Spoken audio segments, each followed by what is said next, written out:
Caught my spoiled sister kissing my BF a week before her wedding. Told her fiancé. Thought he ignored it, but he shocked everyone at the wedding. Before we begin the story, take a moment to support us by liking, sharing, and subscribing. Your support means the world to our channel and helps us spread more shocking true stories to light. Now, let's get started. I never imagined my own sister would betray me like this. My name is Emily, and I'm 28 years old. For the past 3 years, I've been in a committed relationship with Jake, my 29-year-old boyfriend. My 26-year-old sister, Lauren, was about to get married in just a week. I was supposed to be her bridesmaid, supporting her on one of the biggest days of her life. But instead, I found myself watching her flirt, shamelessly, with the man I loved. At first, I tried to convince myself that I was overthinking things. Maybe I was just being paranoid, but deep down, something felt off. It started with the little things that seemed harmless at first. Lauren would giggle excessively at Jake's jokes, even when they weren't funny. She found every excuse to touch him, whether it was a lingering hand on his arm or a playful nudge as she passed by. And then there were the looks, those lingering, almost admiring glances she gave him when she thought I wasn't watching. I wanted to believe I was imagining it. I wanted to trust my sister. But as the wedding drew closer, her behavior became impossible to ignore. One evening, after a family dinner where Lauren had been particularly flirtatious, I finally brought it up to Jake. As we drove home in silence, my mind was racing. I turned to him and asked, "Did you notice how Lauren was acting tonight?" He gave me a confused glance. "What do you mean?" I hesitated before explaining. The excessive laughing, the unnecessary touching, the way she was always positioning herself next to him. "It's just, she's being too much around you. It doesn't feel normal." Jake listened, but after a brief pause, he just shrugged. "I think you're overthinking it, Em. She's probably just excited about the wedding. It's harmless." But it didn't feel harmless. Not to me. His words did nothing to ease the knot in my stomach. I wanted to believe him. I really did, but I couldn't shake the feeling that something wasn't right. So, instead of pushing the issue further, I decided to watch more closely, hoping that my instincts were wrong. I prayed that I was imagining things. But deep down, I already knew I wasn't. Her behavior was impossible to ignore. The following weeks were filled with unease. Every time we were around Lauren, I found myself analyzing every little thing she did. It was like watching a puzzle slowly come together, except the picture forming in front of me was one I desperately wished wasn't real. She always found a way to be near Jake. If we were at a family gathering, she'd slide into the seat next to him. If he got up to grab a drink, she'd suddenly need one too. Every conversation, somehow, required his input, and every wedding-related task miraculously needed his help, even when I was standing right there. One afternoon, we were at my parents' house for a casual family barbecue. It was supposed to be a fun day, but I felt suffocated by the tension I couldn't quite put into words. At one point, I excused myself to use the restroom. When I came back outside, my heart nearly stopped. Lauren and Jake were off in the corner of the yard, talking in hushed voices. But it wasn't just talking. They were standing unusually close, too close. She was laughing softly, her head tilted toward him, eyes locked onto his face in a way that made my stomach churn. The moment they saw me, they both stepped apart. Lauren quickly turned away, pretending nothing had happened, while Jake rubbed the back of his neck, avoiding my gaze. A cold wave of nausea swept over me. I clenched my fists, willing myself not to explode in front of my family. If I confronted them right there, it would turn into a huge scene, and I wasn't ready for that. Not yet. So I swallowed the lump in my throat, plastered a fake smile on my face, and acted as if I hadn't seen anything at all. But inside, I was screaming. That night, as soon as we got home, I confronted Jake. "What were you and Lauren talking about earlier?" I tried to keep my voice calm, but the tension was impossible to hide. He looked surprised by the question. "What?" "Oh, just wedding stuff." She was asking for my opinion on music or something. "Music?" I stared at him, trying to read his expression. "And that required you to stand so close together?" Jake let out a frustrated sigh. "Emily, come on. You're making something out of nothing." She was just being friendly. Friendly. That word made my skin crawl. "Jake, she's practically throwing herself at you, and you're acting like it's not happening." His face twisted in frustration. "What do you want me to do? She's your sister. I can't exactly tell her to back off without making things weird." I took a deep breath, my hands shaking. "You don't have to be rude, but you can set boundaries. You can make it clear that you're not interested, that you're with me."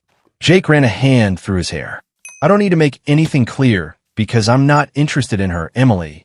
You're seeing things that aren't there." The conversation went in circles over and over again.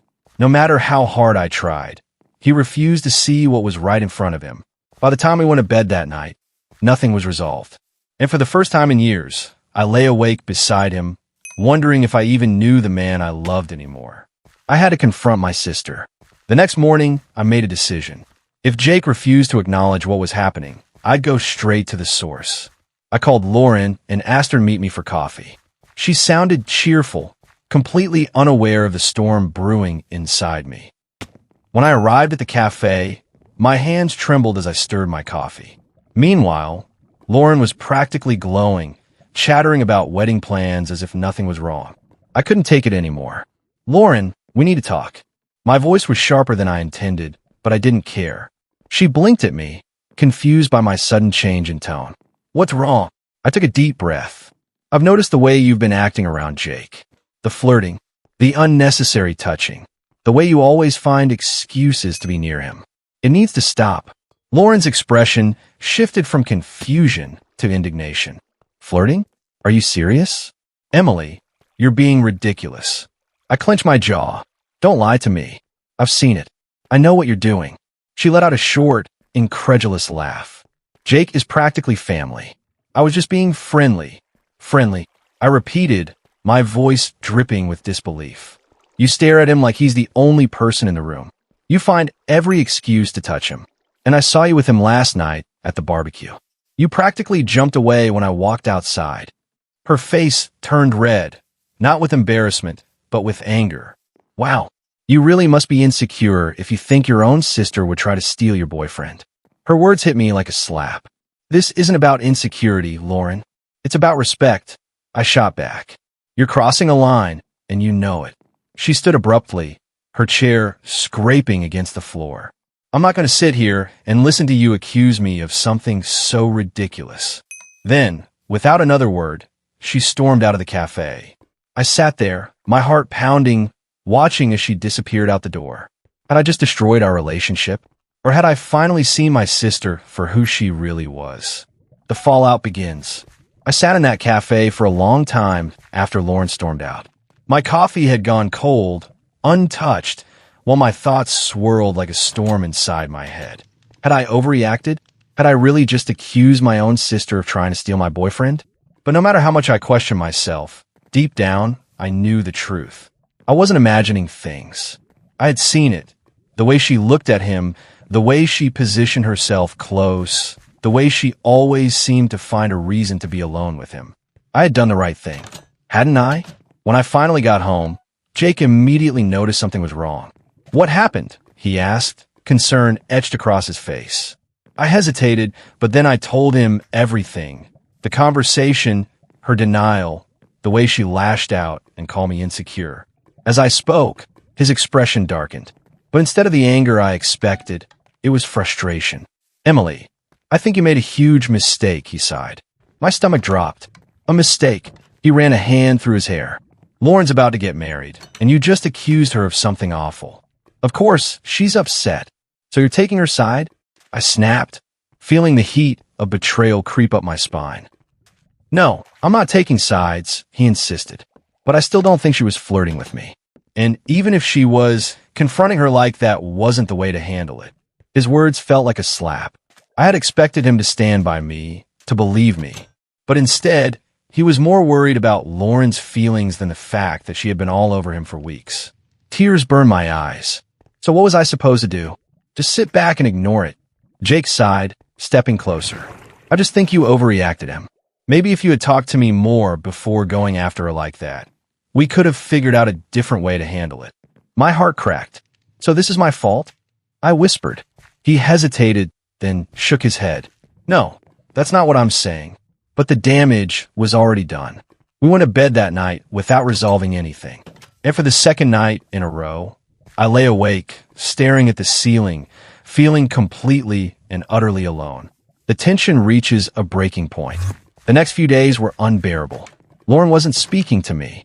My parents, who clearly knew something was wrong, kept calling, trying to get answers.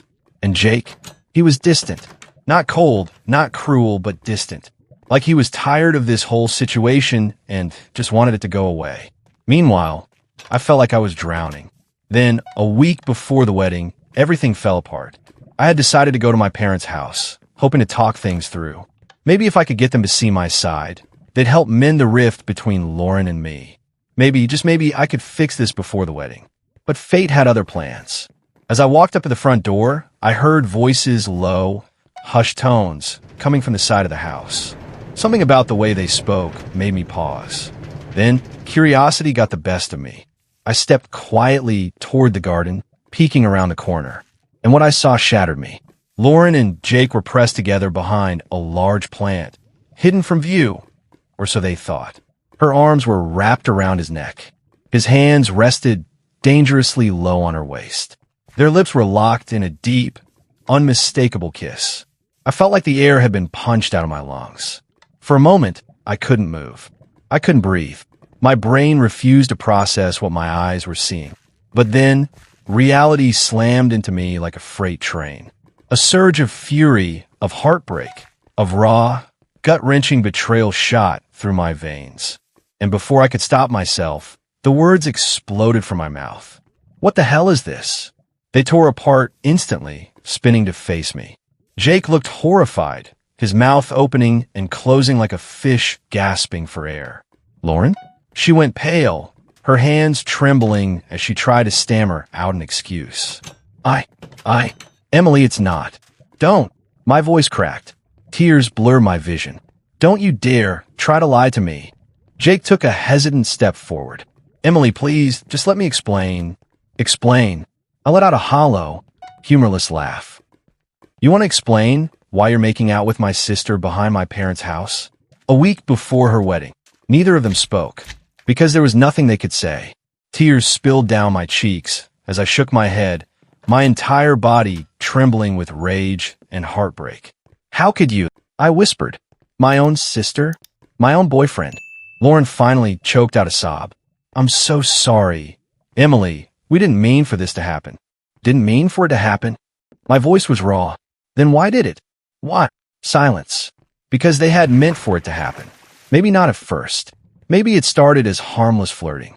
But at some point, they had chosen this. And they had chosen to betray me. I turned on my heel and ran. I didn't wait for their pathetic excuses. I didn't care about their apologies. I got in my car, drove home, and started packing. I didn't know where I was going. I didn't know what I would do next. But I knew one thing. I was done. I sent Jake one final text. We're done. Don't try to contact me again. Then, I shut off my phone, grabbed my bag, and walked out the door. And for the first time in days, the silence felt peaceful. The truth wouldn't stay hidden for long. Now, sitting alone in a hotel room in a nearby city, I try to process everything. My boyfriend, my partner of 3 years, had betrayed me with my own sister. My family had made me feel like I was crazy, gaslighting me into believing my instincts were wrong. But in the end, I had been right all along. The pain was unbearable. But there was one person who deserved to know the truth. Mark, Lauren's fiancé. And I was going to make sure he found out. The truth had to come out. Sitting alone in my hotel room, the weight of betrayal crushed me from all sides. My boyfriend was gone. My sister? Dead to me. My family? Convinced that I was the villain in this story. But there was still one person left in the dark. Mark, Lauren's fiancé. The man who was about to say I do to a woman who had been sneaking around with my boyfriend behind his back. He needed to know. I stared at my phone, my fingers trembling as I hovered over his contact. Was I really about to do this? Then I pictured them again, Lauren and Jake, tangled in each other behind my parents' house. The disgust, the betrayal, the lies. I hit call. Mark picked up after the third ring. His voice was calm, polite. Hey, Emily, what's up? I almost broke down right then. How do you tell someone their entire future is a lie? I swallowed the lump in my throat, and force myself to speak. Mark, I need to tell you something, and I need you to listen very carefully. A pause. Then, with a slight edge of concern, he said, "Okay." I took a deep breath and told him everything. I started from the beginning, the little moments I had noticed, the way Lauren had been acting around Jake, how she denied it, how everyone dismissed me as paranoid. And then I told him the worst part. I caught them, Mark. I saw them kissing. A week before your wedding. Silence. I pressed the phone harder to my ear, straining to hear any reaction.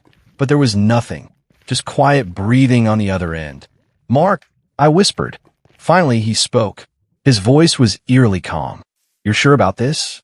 I wish I wasn't. Another pause. Then, with an unsettling steadiness, he said, "Thank you for telling me." Click. He hung up. I sat there, staring at my phone, my heart pounding. Was that it? Was he going to confront her? Call off the wedding? Will my parents believe me now? I had no idea. But something told me that whatever was coming next was going to be big. The wedding that never was. For days, I heard nothing. Not from Mark. Not from Lauren. Not from my parents. I debated whether I should even care. I had already lost my relationship, my trust in my family, and my sense of stability. What else could possibly happen? Then, the morning of the wedding, my phone buzzed with an unexpected call. My cousin Emma. There was an unmistakable urgency in her voice. "Oh, my God, you won't believe what just happened." My breath caught. "What?" Emma didn't waste a second. "Mark just ended the wedding. In front of everyone." My heart started racing. "Wait, what do you mean? What happened?" Emma's voice was hushed, like she was hiding in a corner to whisper the juiciest gossip of her life. Everything seemed normal at first. Lauren walked down the aisle. Your parents were beaming. Mark was standing up there waiting for her. But then she let out a sharp breath. Right before they said their vows, he stopped everything. I felt my pulse in my ears. What did he say? He turned to the guests and said he couldn't go through with it. That he'd found out something about Lauren. Something unforgivable. "Oh, my God," Emma continued, her words tumbling out faster now. "Then he turned to your parents and apologized to them. He said they deserved to know the truth. And then, in front of everyone, he told them that Lauren had been sleeping with your boyfriend." I gasped. "He said that? Out loud?" "Oh, he announced it. Like, no room for doubt." The whole church went silent. And then, Lauren just broke down, started sobbing, saying she could explain, begging him not to do this. But Mark? He just walked out, left her standing there at the altar. My jaw dropped. Emma laughed, a bit breathless. It was like something out of a movie. People were whispering. Your mom looked like she was about to faint. Your dad was just frozen. Lauren kept crying, but Mark was already gone. The wedding was over. I didn't realize I was gripping my phone so tightly until my fingers started to hurt. It had actually happened. The truth had finally come out. And for the first time in weeks, I felt a strange sense of relief. Aftermath of a scandal. For the rest of the day, my phone blew up with calls and messages. Lauren tried to call me multiple times. I didn't answer. My mom left a furious voicemail, demanding to know what I had done. As if I was the one who had ruined the wedding. As if I had been the one sneaking around.